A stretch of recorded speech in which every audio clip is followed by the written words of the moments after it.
A plus B, syllabe, C, métaphore, grammaire, W, hypothèse, trancher le cou du tronc, couper le tronc du cou, Y et Z. Que le langage ait des rapports avec l'inconscient, la psychanalyse nous l'a prouvé depuis longtemps.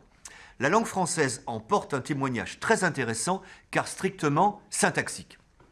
On dit normalement « avant qu'il soit trop tard », mais l'on entend aussi « avant qu'il ne soit trop tard ». Cet emploi de l'adverbe « ne » a troublé les grammairiens qui n'ont d'abord pas su le nommer. Certains parlent de « ne » explétif du latin explere qui remplit, mais ce n'est pas du remplissage. D'autres parlent de « ne » modal, ce qui est plus juste, car ce « ne » apporte une modalité nuance à l'énoncé. Dans quel contexte ce « ne » apparaît-il? Ils sont significatifs. Par exemple, avec « avant que », avant qu'il ne soit trop tard, avec les verbes de crainte, je crains qu'il ne vienne.